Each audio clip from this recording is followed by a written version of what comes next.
16 truths about insulin resistance I think everybody should know to improve their health, that you are not being told, and what you can do about it. So we're stretching this story out in terms of 16 weeks, in terms of small nuggets of usable information, actionable information, so you now have a set of things that you can do for yourself. You don't need me. But let me tell you, all of my conclusions, all of my opinions come from my data. My data comes from the clients I worked with. So in essence, they have helped you understand what we'll be talking about. 16 truths about insulin resistance you're not being told, the skinny on fat. So we'll do this for a couple of weeks. Number 2.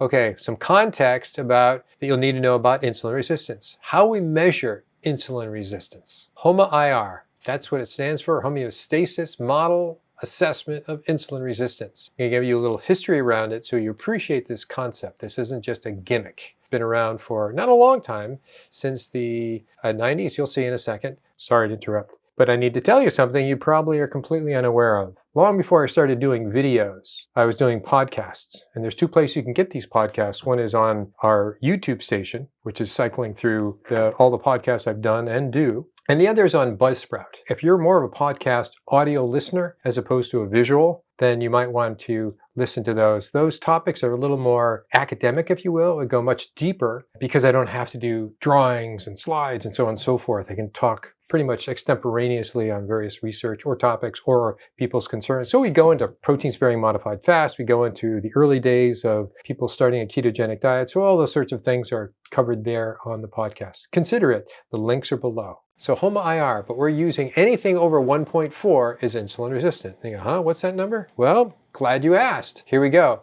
So if you're outside the United States, meaning the rest of the world, specifically outside the United States, Canada, Mexico, Europe, Australia, Asia, Greenland, they're all in the metric system. We are not. So for those outside, here is your longhand formula for understanding what your HOMA-IR is. And you need fasting insulin and you need fasting glucose. In both cases, just a slightly different formula. Take note, print this out, do whatever. Meanwhile, in the United States, we're non-metric, and I don't know if we'll ever be metric.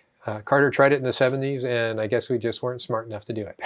I don't know. Anyways, we're not there. So here we got the non-metric and a slightly different formula. So it's an actual formula, or you can do this. You go and get your labs done. So LabCorp or Quest, these are the costs there. It's marginally cheaper in LabCorp. That's who I use for my clients. Quest, here's you can go. There's a portal of free tests, not free.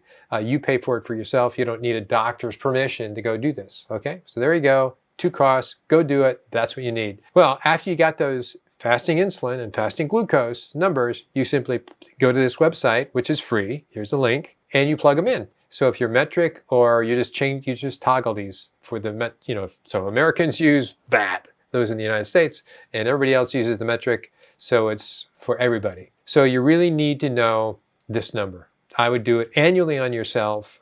This could be the definitive thing that you do for your health in your life that will actually change the trajectory of your health and maintain it for the rest of your life. Seriously, yes. A little history here. I've gone in depth on other videos about this, but basically the whole idea of insulin resistance started with a guy named Dr. Joseph Kraft and with a glucose tolerance test. Since I went into great detail, I'm not going to give you the whole story here, but this is mid-70s. He goes, I think if we did insulin and fasting glucose, and then the glucose tolerance test, which is you give people 75 grams of glucose and then watch their glucose go up. He goes, all right, and that's been done for a while. That's been done for probably 100 years. He goes, I think we need to do insulin as well. And he found that there's a whole different pattern. They're now called the Kraft's patterns. And so the Kraft patterns completed 14,384 cases roughly 20 years later, right? So all that finished. His concept and his belief of that started in the mid-70s. He wrote papers on it. And now he started having all his data and said, I recognize certain particular patterns. They're now called the Kraft's patterns. And sometimes people call it the Kraft test for glucose tolerance test. Okay, so in 1985, where all these results are still being done, HOMA-IR, which we just showed you about, was developed at Oxford University in the UK. So now we have 2 tools. We're collecting data. We have HOMA-IR, which you can measure, fasting insulin, fasting glucose. 2001, from Stanford, George Raven says, and he was a big name in his field at that time. He's died not that long ago. He said, this is actually really useful. The HOMA-IR was a predictor of age-related diseases. Wow, that's a big deal. So now it became a tool that everybody could use. But even back then, I would say HOMA-IR really hasn't become a commonly referred to term or concept in the last decade or two, would be stretching it. So here's how I use HOMA-IR to achieve a deeper level of analysis. I'm not just doing what I showed you, deeper level of analysis from my data. So here's a spreadsheet. If I made it any more data in there, you wouldn't be able to read it, but I'm trying to show you there's a spreadsheet of all the labs I take on people, but there is a column called HOMA-IR. And the HOMA-IR is I put everybody's fasting glucose and insulin, and I got that number, right? So I list that. And everybody who has a HOMA-IR 1.4 or less is non-insulin resistant. What does that mean? Well, all my clients were CGMs as well. So I get to see visually how that looks. And so what they have is really good glucose control. It means it's flat and boring, flat and boring. And then as gradually they get to be insulin resistant from over 1.4 to what's the highest there, 20, pretty much 26, it's not so controlled. And their insulin is certainly a lot higher and their glucose, of course, is higher. But that's the concept I want to show you. From my data, this is what we're talking about, really specific. Now I stripped those out, threw them up here so I have a closer look and saying everyone over 1.4, which starts at 1.5, is insulin resistance. And everybody under is non-insulin resistant. So all the labs that I do, you pick one, call it white blood cells, call it thyroid, T3, T4, IGF, vitamin D. I split it into two groups. Insulin resistance, those over 1.4, and non-insulin resistant, those under. So now I have two groups and I'm comparing each other. And that's how we'll be looking at the data. So you needed to know that to go forward. Here's a CGM, and this is now a dated model for Abbott. This is called the Freestyle Libre. They have a better one now that's smaller. It lasts 14 days and it goes through your phone. And it also, I get to see everybody's data because I give them a link. And so now I have all these patterns. I get to see what they're eating. I get to see how they respond to the food. And I also have their labs. And so it gives me a sense of what's working, what's not working. Where do we need to begin with this particular person to change something? Where's that little piece? Where's that actionable piece that they're willing to do? Okay, so pretty interesting though, eh? Insulin resistant people, they don't have glucose control. Non-insulin resistant people under 1.4, they have flat and boring. In other words, their glucose doesn't jack up. It just stays almost no matter what they eat, what they do, it's flat and boring. Okay, fatty acids context, because we're going to be talking about this, what it is that you need to know. Okay, first of all, when we talk about fats, so if you were to take from your plasma, so plasma and serum are the same thing, except that in serum, clotting factors are inhibited. That's all there is. Plasma here is where all these taken. So you've taken it from your blood, and you now go, all right, tell me what fats are in my blood, and tell me what's the biggest one, and tell me what, give me some information. So what we see, and this is from NHANES, and I should talk about NHANES in a second, the three highest percentage of fats, according to NHANES, which is thousands of people since the 1960s in the United States. They go around testing everybody, which is pretty impressive. 30% was what we call seed oil now, linoleic acid. After that was a saturated fat, palmitic acid, 22.8%. And then oleic acid, which is what olive oil is. We make it to an extent, but we also consume it. Those are the three top. And if you add those together, we're over 60 some odd percent. That's a big deal. And these are all the other fats if you go down, and I'm not going to go through all this, but I'm saying if you measured your fats, this is a really interesting layout.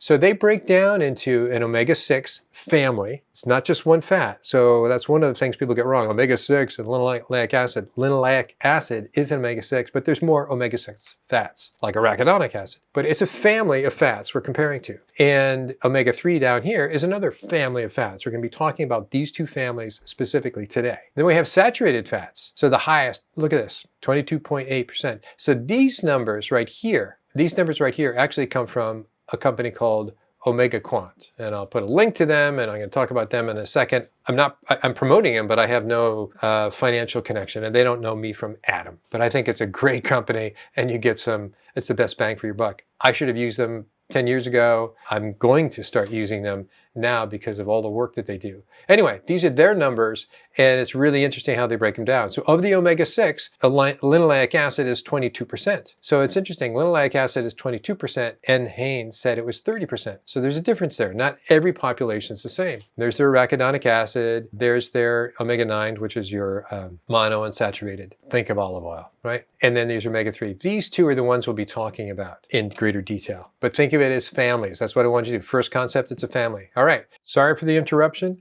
I wanted to mention this one thing. You know, I mentioned supplements. I'm not a real big supplement doctor. I'm 30 years as a naturopathic doctor, and a lot of that has to do with diet and supplements for sure. Supplements are necessary for many people initially to make a change in their life. So to the degree that that is something that you are interested in, two things. One is feel free to send me a question. It could be a topic I'd cover in the future. The other is considering joining our pharmacy, which is from FullScript, but it's really part of a company that I've been part of for 30 years called Emerson that FullScript bought. Don't need to know that, but I've been working with them or a part of them for nearly 30 years. Didn't think I was that old, but time goes by. But I trust them, and they have a huge variety of supplements. And the other thing is I've controlled it and tried to keep the price low enough. It should be pretty much the cheapest place you can ever buy good quality supplements. So consider it. If you are interested in where do I get some good supplements because he talks about this, that, or the other thing, that's where you can get them, and ask for my advice. The link to join our pharmacy is below in the show notes. So here's NHANES. What does NHANES do? It's the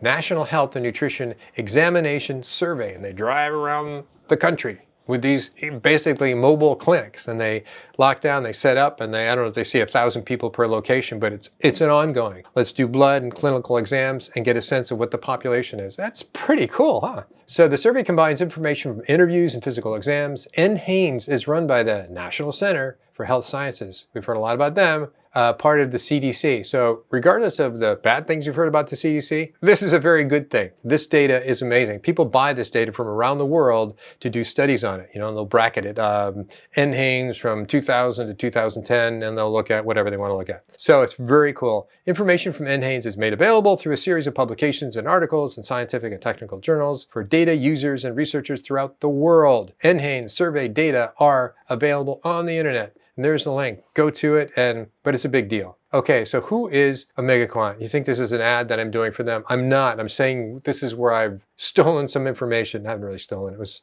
from their videos, and it's on their website. But they have a good YouTube channel. I like their information. They strictly measure fatty acids, which is good. And what's the difference between them and me? Well, I don't have a company that does this, and I'm comparing the fatty acids, a few fatty acids, to other labs to get a bigger context.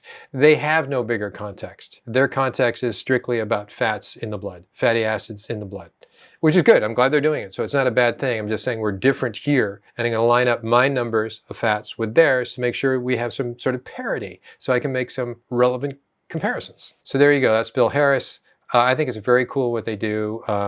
And it's very affordable. So how does my data compare to their OmegaQuant, and to NHANES? So there's NHANES, and go through quickly. These are the numbers I've given you: 30% linoleic acid, palmitic acid, and oleic. I just read you those before. Here's OmegaQuant. And what I want you to see, which is really pretty interesting, NHANES and OmegaQuant got the exact same number in their populations for saturated fats, palmitic acid. 22.8%, 22.88%.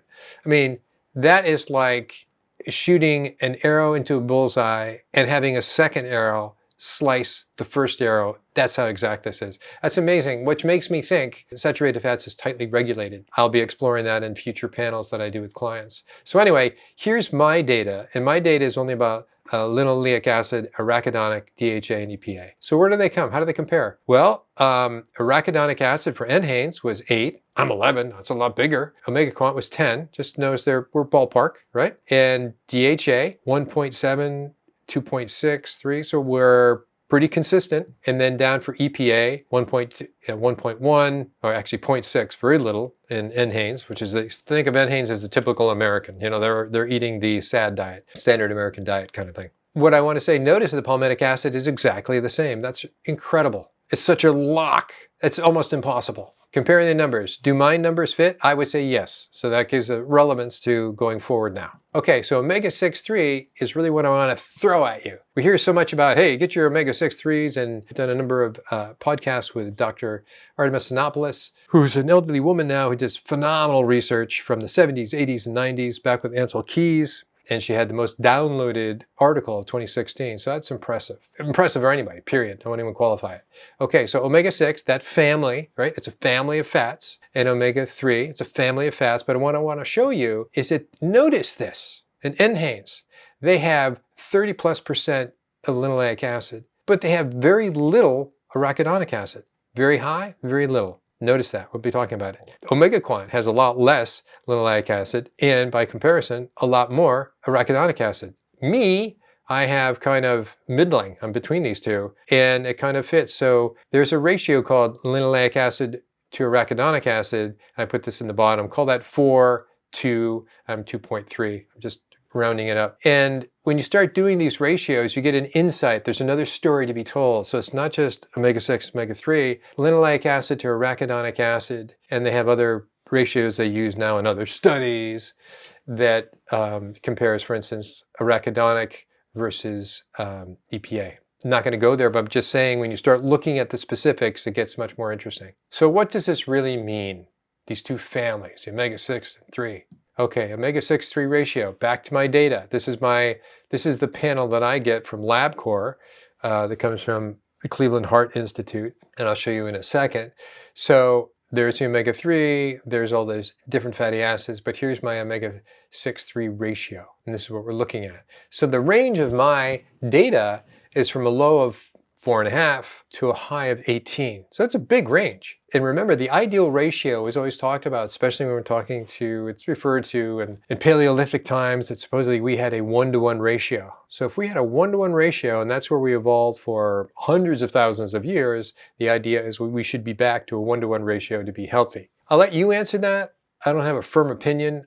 My opinion is it's awfully hard to get there from the data that I've seen and the people that I know. And I don't know anybody who's been to 1-to-1. Dr. Sinopoulos said in Crete in the 60s, when they're going around the world to do with Ansel Keys, a 7-country study, so to say, that Crete actually did have a 1-to-1 ratio. Oh my gosh.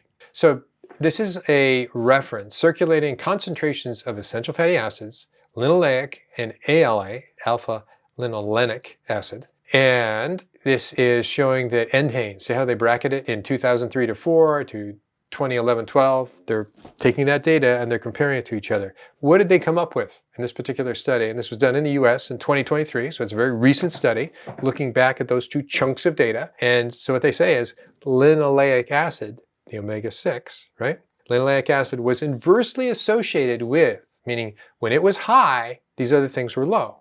So it was inversely associated with BMI. I use pounds over ideal body weight, but BMI is weight. Triglycerides, glucose, insulin, HOMA-IR, and this is a big claim. So they're saying you need high amounts, have a lot of it, because look what it does. Look at all these good things. So I said, let me look at my data and see if that claim is correct and to what degree is it valid, or are they just blowing smoke? Boom, a lot of data. Let's go through it quietly, a little piece at a time. Don't get blinded by this, but let me show you. Is their conclusion true? Question mark. From my data, they say linoleic acid was inversely associated with, right, BMI, pounds overweight, triglycerides, glucose, insulin, HOMA-IR. Let's look. So the top row is me splitting my data into insulin-resistant people and non-insulin resistant people. Non-IR and IR. Non-IR, IR, right? There's non-IR and there's IR. We're good there? So when we look at it, we say, okay, so as linoleic acid is more in a diet, so more is going up this way, who's gaining weight? Or actually, they said it's inversely. So as it gets more, they should be losing weight. So as it gets more, that's true, sort of for only insulin-resistant people. The non-insulin resistant people, as their linoleic acid is more in their fats, right, that you can measure it, they actually gain weight. You go, well, that's partially true, but not true here.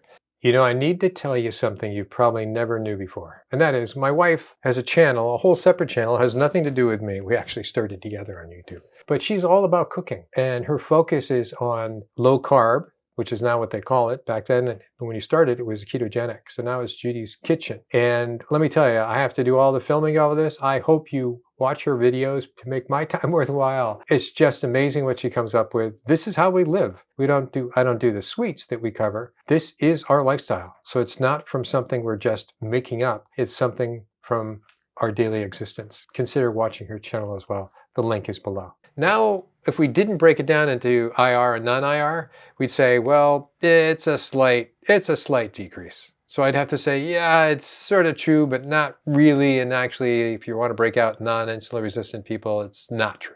All right, let's move on. Triglycerides. Is it inversely associated with linoleic acid? Triglycerides. Okay, so we have linoleic acids down here now. So as we get more linoleic acid, we have fewer triglycerides, fewer triglycerides. So that's true and true. True and both, really true for non-insulin resistant people, less true for insulin resistant people. Down here, for everybody, blah, nice graph. Yes, that's an endorsement. Okay, they're telling the truth so far. Okay, what about glucose? Same. We have the same trend for insulin resistant people and non-insulin resistant people. Obviously, it's a difference of degree, right? Non-insulin resistant people have lower glucose, fasting glucose, and insulin resistant people have higher glucose. Diabetics are, example, are insulin resistant people. Now, if you put them all together and don't differentiate that, we go, yep, that's true too. Yep, that's true too. Okay, now into insulin.